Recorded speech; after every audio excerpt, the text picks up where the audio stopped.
Mr. President, on Friday, the Senate passed 5 of the 6 remaining appropriation bills: defense appropriations, transportation and housing and urban development, financial services and general government, labor, health and human services, and education, the national security, and Department of State.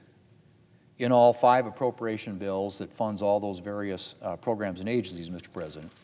It's been a long road to get here, with the process most notably interrupted by the Democrats' 43-day shutdown in the fall. But I'm proud to be able to say that the Senate has passed 11 full-year appropriations bills.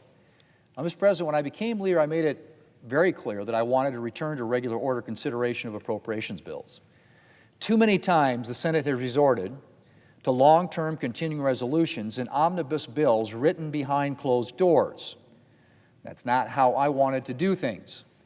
And I'm proud that despite some hiccups along the way, we have returned the lead to the committees and have now considered 11 of the 12 individual bills on the Senate floor.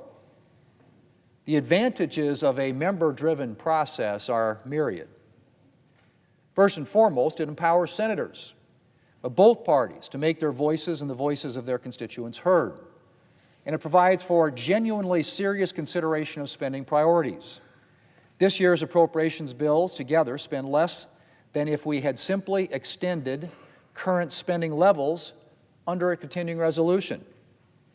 We are saving taxpayer dollars by doing full-year appropriations bills.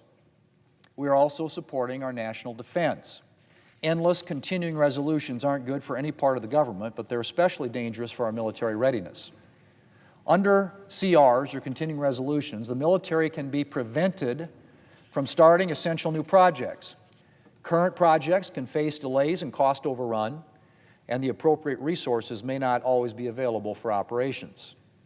Funding the military through the yearly defense appropriations bill instead of through CRs is essential. And I'm very pleased that we passed the full-year bill on Friday. Before I close, I want to extend my gratitude to Appropriations Committee Chair Collins and Vice Chair Murray and all the members of the Senate Appropriations Committee for their tireless work this year. Appropriations work is demanding, and I appreciate all they have done to make it possible for us to pass 11 of the 12 fiscal year 2026 bills. Now, Mr. President, on that 12th bill, we had a bipartisan agreement on the Homeland Security Appropriations Bill that included funding for de-escalation training for Immigration and Customs Enforcement, as well as both body cams for ICE officers. Nevertheless, Republicans agreed to Democrats' request for additional time to allow for additional consideration of this bill before final passage. But any conversation, Mr. President, has to include a discussion of how to make it safer for our federal law enforcement agents to effectively carry out their duties. We need to address not only issues like increased training for ICE officers, but things like preventing the constant harassment and worse that officers have faced for simply trying to do their jobs.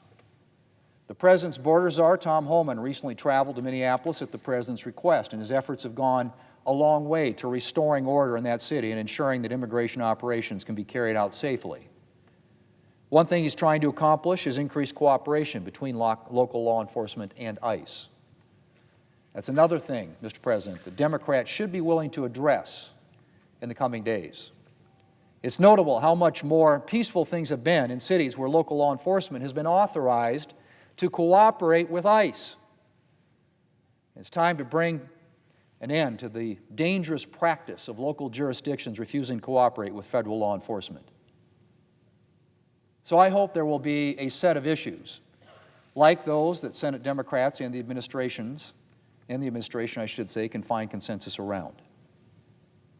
But one thing is clear. If Democrats' goal is simply to make it harder to detain and deport dangerous illegal aliens, then they will find no interest on this side of the aisle.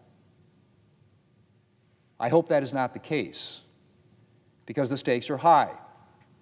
Republicans provided for ICE enforcement and the working families tax cuts, but the Homeland Security bill funds a number of other critical agencies, including the TSA, the Coast Guard, and the Federal Emergency Management Agency, agencies that we cannot leave behind.